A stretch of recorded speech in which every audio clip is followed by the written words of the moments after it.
Okay. All right. Hi. Hi. We are Megan And Lorie. with Have Wool, We Will Travel. We are Texas indie dyers from the DFW area, and this is our first video. We are super excited to get our New Year's resolution started with getting this information out there. So thanks for joining us. Yes, I'm a little terrified, so Yeah. we won't Right. lie. Yeah. All right, so like Megan said, we are located in the Dallas area in Texas in the U.S. for anybody who is out of the Americas looking at us today. We have been in the indie dyeing game for almost 2 years and really just getting out into the North Texas area in the last year or so. But this year we're branching out and we've got a couple of upcoming shows in Oklahoma and Arkansas as well. So Lorie's the dyer. She comes up with these beautiful colors. You know, I have this vision and she goes out and she makes it happen. She's definitely the artist when it comes to taking something that's a powder and then making it into magic, into the yarn. And I tend to be really focused on the sales. When you come to the booth, you're gonna probably run into me running off my mouth about like all the really cool projects we have for like shop samples and what you can do with our yarn and stuff. So really excited to get in front of you in virtually so that we can also share our love of the yarn and travel, which is our big thing. Really, we love the travel. Yes. So you're gonna be hearing a lot about that on our show. Yeah. So our name is Have Wool, We Will Travel, and we have wool and we do travel. So not only do we go to different shows where we might exhibit, as well as some things we just show up to go find and buy indie dye yarn ourselves from other wonderful indie dyers. We also like to travel for non-yarn purposes. In this vlog, we hope to share with you some of our trips that we've taken in the past and talk about some of our upcoming trips that we are planning, both for work sometimes and for pleasure. Any kind of trip can be fun, no matter what you're taking, why the reason is that you're going. And we just want to share that with people, as well as some of the things we've learned on our travels in terms of projects to bring, places to go and see or don't go and see, Packing, all the good things. Yeah. And then also we're going to be kind of keeping you up to date on our current events and where you can find us, as well as when we do shop updates, and also what we're working on, because we like to see what other people are working on with their yarn and see what kind of projects they're working on. And we want to do the same for you if you're interested. You might also find out about some current events and maybe a cat too. And maybe a cat. We do have this little cat, Fergus, who will most likely be photobombing every vlog that we have. You know, what can you do? He's adorable. So you can also find him on Instagram right now. Yes, Fergus the Not So Fearless. So yeah, be sure to fan him if you can. Yeah. He's awfully cute. Everybody I work with at work knows him. I work at home and my whole office is remote, so we're on video all the time and he's constantly on my desk. So if they can't see him, they see his tail. So everybody knows Fergus at work. Yes. So today we thought we would share a couple things. Yes. One big thing that we are doing is we have a class that we're gonna do. Mostly me. I'm the one who made this pattern, and I'm going to teach the class. So it is a simple how to brioche in the round. I've made this pattern with this cute little earwormer headband with our new yarn, which is this super squishy, wonderful Aran weight yarn that is pretty ideal for doing something really soft and you want it on your skin. And we've got both a round and a little flat that is coaster size, but it's a coaster size swatch, really, is what it is. And and we are gonna have that class 2 places in January. So the first one is gonna be at On the Lamb shop in Grapevine, Texas, and that's gonna be January 18th. And you can sign up for that class in the either in the shop, or you can contact them, you know, to sign up over the phone, something like that. We'll put all the information for this in the comments. Definitely, so you'll know where to go. And then the second class is going to be at the first ever Yellow Rose on the Coast, which is in Corpus Christi. And that class is gonna be on February 1st. And we are also exhibiting at that event. So I'll be taking a break from the booth to go teach the class. And then we're also gonna have this lovely yarn dyed up for purchase. So anybody who really enjoys it, working with it, come by and get their own yarn. And then with the class, we're gonna have 2 little mini skeins that are gonna be part of a kit. Part of a kit. So you will be getting the instruction, the pattern to make these 2 beginner projects, plus 2 little mini skeins in contrasting colors. And so we're pretty excited about that and bringing our love of this brioche stitch to everybody else who's been wanting to learn about it because they've been seeing our shop samples. So yes, and everything else that everybody else is putting out on Ravelry. That oh, has so many beautiful patterns, and this is kind of your entryway. So yes, happy to share. Yes, Megan tells me brioche is easier in the round. I believe her. I just did brioche flat the first time, and it was a asymmetrical shawl, so you add it on at the end of every round, and it just broke me. I don't like brioche. I prefer to eat the bread, not do stitch, and I'm so I'm gonna leave it into the experts. Right. But you're in good hands with Megan. She's a really good teacher, and the instructions will be easy to use, and you'll be able to use them to also take notes through the class as well. And after the class, we'll be putting the patterns up on Ravelry as well. So anybody who can't come to the class, you'll be able to get a chance to get the pattern off of Ravelry. Yeah, I think I'm going to do this. This is really exciting for me because this is, you know, I've taught people to do things before, but you know, formal classes are kind of different, and so we're putting our heart and soul into it, making sure it's a good experience for everybody, and you know, hope you can make it to one of them. If you can't, you know, we're also thinking about putting a couple things up on the blog afterwards to see if there's any sort of mini tutorials we can do. Yes. So that coming soon. We will let you know if that happens. Yes. So we will put this aside, and then.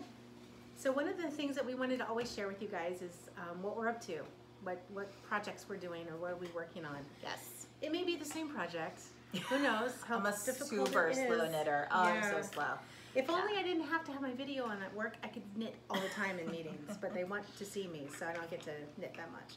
But I am working on Birds of a Feather by Andrea and Mowry, and this is as far as I've gotten so far. And I am using our mohair in On Point. It's super soft, super pink. And I'm also using, for the speckle part, I'm using Confetti from Wonder Luck Fibers. I met her for the first time at East Texas. Super nice lady. I think she'll be exhibiting at DFW Fiber Fest in April, so go by her booth. This is a show-only color, she told me. She only dyes it for shows. You can only get it at shows. So if you see it, buy enough, because you'll have to wait for the next show until you can get more. But so far the pattern's pretty easy, as those of you probably who have done this know. My stitch count is stable, which is good, which means I don't have to rip anything out. And I'm looking forward to getting to the point where you have to decrease on one side, so it comes down to that asymmetrical point, which means I'm almost done, because I've got like 8 more things after this I want to work on. So that's what I'm doing. Yeah, I think that's like a quarter of the way done, you know. And I am working on bracket form, which is kind of a shawl that goes around, starts at a point and then just expands, goes all the way around, and then comes down on a ribbon. So I'm using Miss Babs a Babette in Birthday Jubilee, which is really interesting because it changes color. Sometimes it's super vivid, and sometimes it's a little bit more muted depending on the light. So I think it's going to be really adaptable to everywhere we go, and something just, you know, kind of fun to put over the shoulder, you know, so that it, you know, if you want to dress up an outfit on the go, but also be really lightweight to pack. So I'm working on that, and this time it's going super fast. The first time I tried to do this, I was working with a yarn that I picked up that was meant to be like the color of stones up at Deception Pass in Washington State. And it was a local yarn, and up there in the Northern Light looked beautiful. I thought, this is gonna be great. I was gonna give it to somebody as a gift in the Texas area. But when I came back home, it totally changed color. So that's another thing that we're gonna be talking about in future vlogs, which is, you know, picking up yarn at the local place is awesome. And if you're repeatedly traveling to those places, you never have to worry about if it's going to work with your local light or not. But if you don't ever go back to that place, like say Hungary or Iceland or something, it's a once in a lifetime kind of trip, you may want to think about the colors at home and what might be complementary and what might surprise you. Yeah. So that's what we're working on right now. Yeah. And then we have... Speaking of travel. I know, we have a little bit of travel this year we're excited about. Just a little. So not only are we traveling for events, like we told you, we were having a couple shows in other states this year, we're also traveling to other countries. So I'm actually getting to go to London and Prague in March for work. The Prague part's work, the London part's fun. So when I told Megan that I was going to have to go, she was like, well, I think I saw something about a yarn event. Let me look it up. Turns out, up in York, which is about a 4-hour train ride north from London, give or take, depending on what you're taking, they are having the 2nd annual Yorkshire Fiber Fest. And I have gotten my return train ticket. I just have to wait until the train tickets to go up from London get a little cheaper. And that's what I'm going to do on that Saturday. And I can't wait. It's going to be so much fun. I only wish she could come with me. Yeah, I've been following them on Instagram since I found out about them. And they added in a spring show.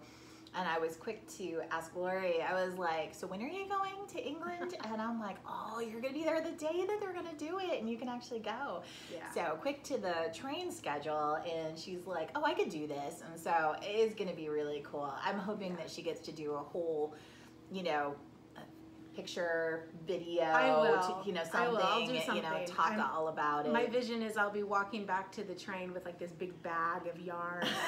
I don't know what I'm going to do with it. I hope it fits in my suitcase. And have to haul it all the way back to Europe. Yes, because I've got to go to Prague after that for work, and it'll be a little bit more structured for that. I'm not sure if I'll be able to get to any yarn stores in Prague, but that, and then we are also planning a trip in the fall around Thanksgiving. Yes. I like to spend Thanksgiving away from home. I'm weird. I like turkey, but I just want to get out of town. And so this year we decided to sign up to go on our 2nd ever river cruise. And if you've never been on a river cruise, we'll talk about this later in another episode, but it is fantastic. I highly recommend it, especially if you're stressed out.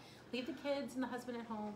You go on the cruise and relax. Let them deal with things at home.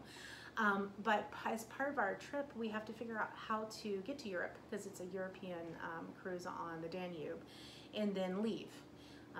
If you can show up when the boat leaves, you're good. Get on the boat. They'll take care of you. But it's up to you to get there. So what we ended up doing the other day was checking out plane tickets for to get to Europe, and we decided that we are going to go fly into Paris directly from Dallas. And Dallas is a big hub. Paris is too, and American Airlines goes to both directly, which is great, because I'm getting too old to transfer too many times to get where I'm going. So we ended up getting our plane tickets using miles, which was so much fun. Yes, we got some sort of deal on them. It was really cool. I mean, I don't know how often it comes up, but we got a little bit of a deal on it. If you committed and you promised you didn't want to change it ever, like you're kind of locked in. But it was a little bit cheaper, and we got some nicer, I don't know, like a 2-seater, so we didn't have to be like in the middle of the plane or anything. Listen, when we went to Rome, we went to Italy this last year for a wonderful friend's 40th birthday celebration. And on the way back, we were looking, on the way there, we sat too close to the toilet. That was my fault. And our third friend couldn't sit with us because I take up too much room in the seat. So she actually got another seat in the plane. And so going back, we had the same seats, and we're like, we can't do that again. So I kept looking on the app and going, okay, what can we do? What can we do? And this option came up for $100, which is like what, 4 skeins of yarn. We could each upgrade to go into Main Cabin Extra, I think it's called.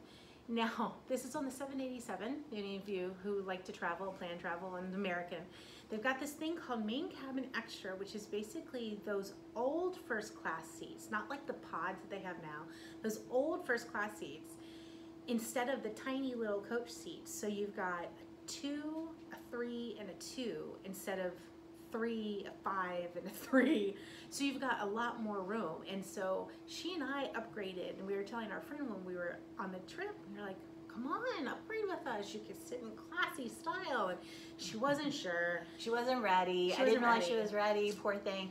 I mean, here we are, we're looking at the beautiful Italian coastline and the ocean. We were at Cinque Terre. I mean, we're like just about to go for cocktails at sunset. And we're like, look at this. You know, we're on our phones, you know, planning how to come home. Because that's for us, like what we do. We're kind of planners.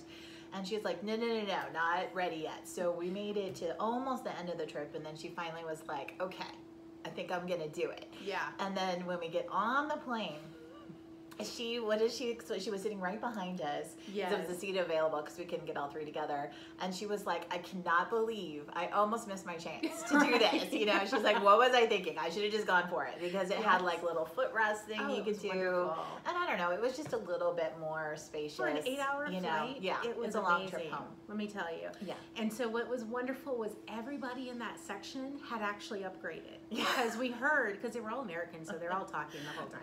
You're boarding.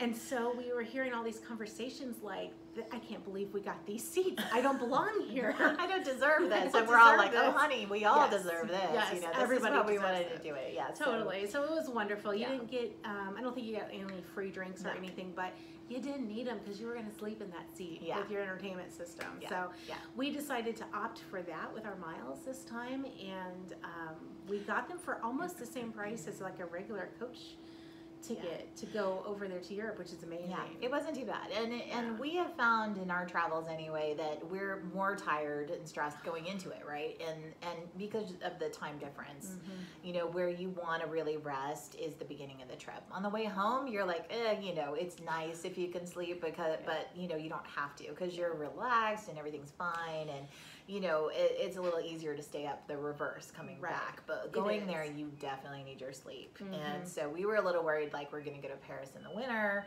We're only going to be there for like 2 nights. And we're like, okay, let's just go ahead and get this. And it was a nice little perk.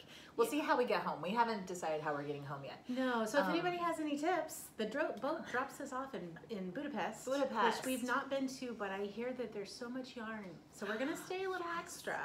But we need to figure out how to get home in the least possible agony way from Budapest. So if anybody has any ideas, we're thinking maybe Vienna or backtracking to Frankfurt or something like that to get out for a more direct flight. But open to suggestions. Yes, things like Lisbon and Dublin came up, but it was a little longer because you kind of have to stay overnight or something. Well, and then Dublin made you go back to Heathrow, and no matter what, you have to go through London. So, so not that London is bad. No, London's love lovely. London. I love London, but did you know London is the most expensive airport to land at because of all the taxes and fees? It's like $200 and something US just to land in London. It doesn't matter if you're not going to London. You're just landing at Heathrow, you pay that much money, and then you can connect, even if you're getting a connecting flight, you still pay to land. It's crazy. Yeah. But it's one of those things you have to factor in to be like, well, maybe I'll go to someplace I've never been before that's a little less expensive just for the exoticness of it or something. Like maybe to challenge, you know, you know how to streamline an airport. Maybe you don't know how to go through a really tiny one in the middle of nowhere, where it feels like the middle of nowhere because you've never been there before. Yeah. So we've all had so many travel stories you'll get to hear from us. So if you want to hear more travel stories, hit subscribe. We'll be here. We probably will be updating, not on a set schedule, but we like to do it at least every month. Sometimes it'll be more than a month if we've got a trip going on or we want to show you guys some video from that trip, things like that. So hit subscribe if you want to hear more from us and hear us talk about our projects and our yarn and our travel adventures. We'd love to have you. Yes, thanks for spending your time with us, and we look forward to sharing all of our information with you later. So have a great one. Thanks. Yes, bye. Bye.